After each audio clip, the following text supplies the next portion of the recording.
Hi, hello po sa inyong lahat. Nagbabalik pong muli ang Eric's Vlog.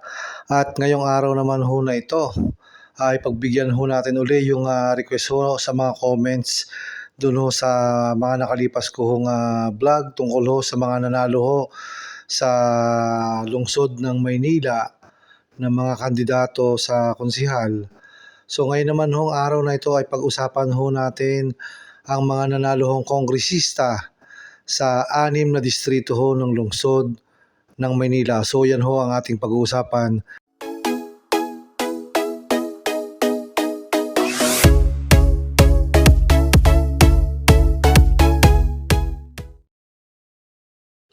So ito ho yung mapa ng 6 na distrito ho ng lungsod ng Maynila. Yung distrito 1 at pangalawa ho ay bandang Tondo, at yung third district naman ho ay Santa Cruz, Binondo, Quiapo, at yun hong lugar ng San Nicolas. Yun hong ika-4 na distrito, yun ho yung bandang Sampaloc area. At yun naman hong ika-5 distrito, yun ho yung parte ng Ermita, Malate, San Andres at Paco. At yun naman hong ika-6 na distrito, yan ho yung lugar ng Pandacan, Santa Ana at Santa Mesa. Sa una hong distrito ng lungsod ng Maynila, ang naglaban-laban ho dyan ay si Ernix Dionisio, Joseph Lumbad at si Manny Lopez. So ang kaalyado ho ni Yorme Isko Moreno Dumagoso ho dito ay si Ernix Dionisio. At ang kaalyado naman ho ni Hani Lacuna ay itong si Manny Lopez. At meron hong isang kandidato pa na si Joseph Lumbad. At ito ho yung resulta ng eleksyon ho dyan sa unang distrito ng Maynila. Ang nanalo ho dyan ay si Ernix Dionisio. At siya ho ay nakakuha ng botong 109,495 votes. At ang pamangalawa ho dyan ay itong si Joseph Lumbad na nakakuha ho ng botong 86,913 votes. At ang inaasahan ho na magiging pangalawa sana ay itong si Manny Lopez. Siya ho ay nakakuha lamang ng botong 16,301 votes. Ang buo hong kalamangan ni Ernix Dionisio laban ho kay Joseph Lumbad na nagpangalawa ho ay umabot ho sa 22,582 votes. Ito po yung picture ng proklamasyon dito po sa re-electionist na congressman ho ng unang distrito ng lungsod ng Maynila na si Ernix Dionisio. Sa ikalawahong distrito ng lungsod ng Maynila, ang naglaban ho dyan sa labanan ho ng kongresista ay itong si Roland Valeriano. Siya ho ang incumbent congressman ho dyan sa 2nd District ng Maynila. At ang nakalaban ho niya dyan, kaalyado ho ni Yorme Isko Moreno Dumagoso ay ito hong si Carlo Lopez.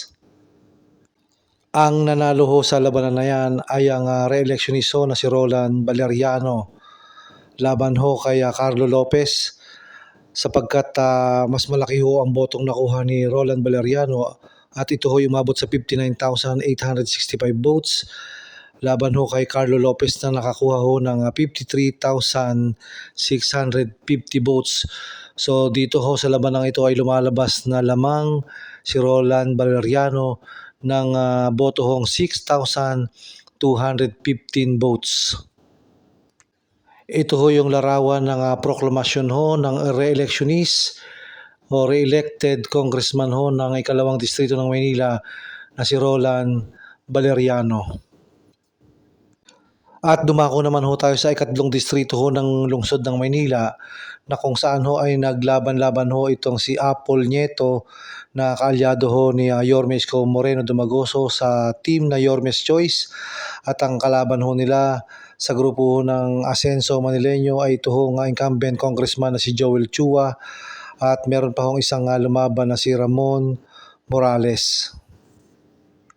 Ang nagtagumpay ho dyan sa labanan hong yan sa pagkakongresista dyan sa 3rd District ng Maynila ay ito pong incumbent congressman na si Joel Chua. Siya ho ay nakakuha ng kabuang boto na 55,007 votes laban ho kay Nieto Apple o Apple Nieto na nakakuha lang ho ng botong 51,283 votes. At yun naman hong isang si Ramon Morales ay nakakuha ho ng botong 8,725 votes. Ang kalamangan ho ni Joel Chua laban ho sa kanyang kalaban na si Apple Nieto ay umabot ho sa 3,724 votes.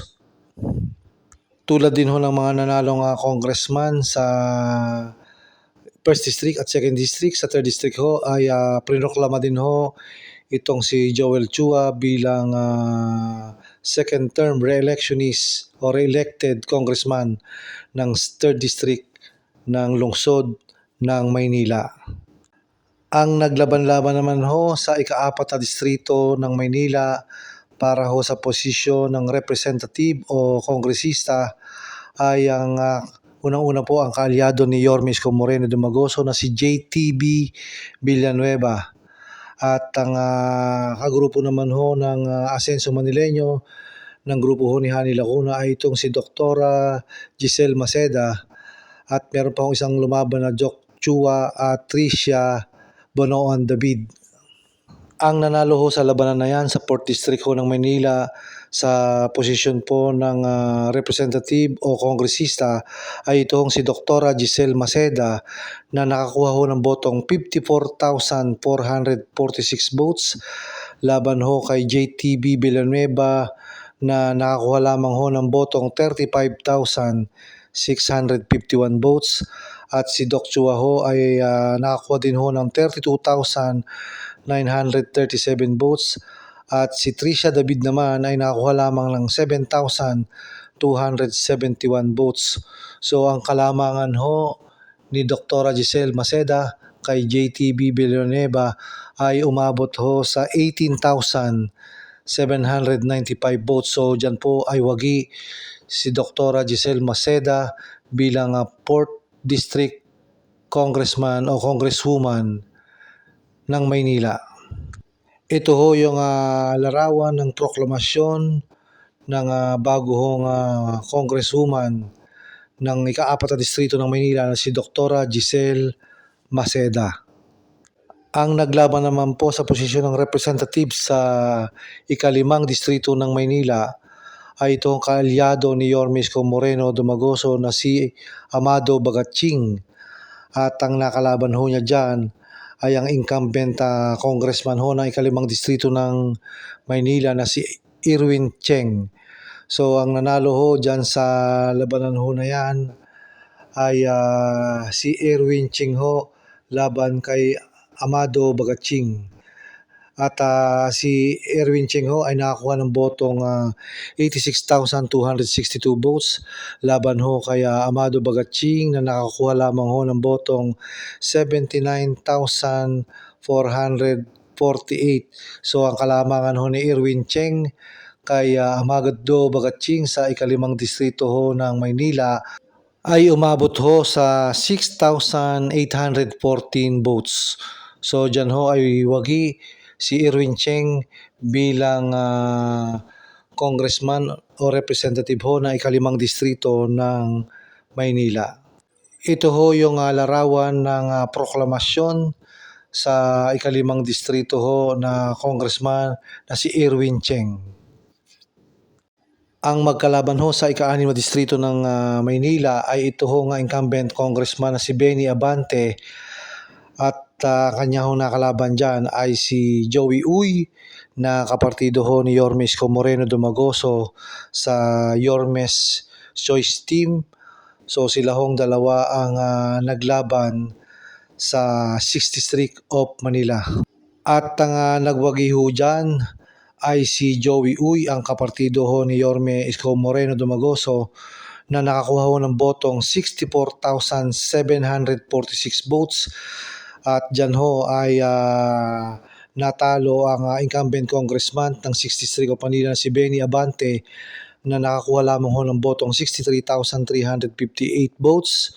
Ang kalamangan ho sa labanan na yan ay umabot lamang ho sa 1,388 votes. So, panalo po si Joey Uy para po sa kongresista o representative ng ika-6 na distrito ho ng Maynila. At katulad din ho ng mga naunang nanalong congressman ay prinoklama din ho itong si Joey Uy bilang bagong congressman o representative ho ng ika-6 na distrito ng lungsod ng Maynila. So ito ho yung mga nanalong 6 na kongresista o representative sa 6 na distrito ho ng lungsod ng Maynila.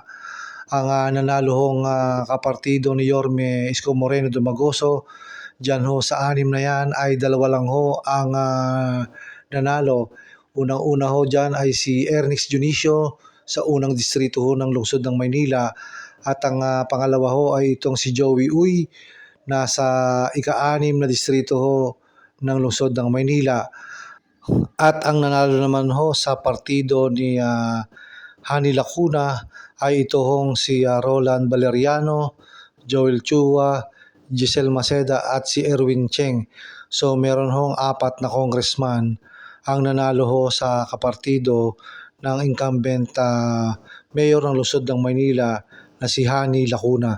So 2 ho sa grupo ni Yorme Isko Moreno Dumagoso at 4 ho sa grupo ni Hani Lacuna.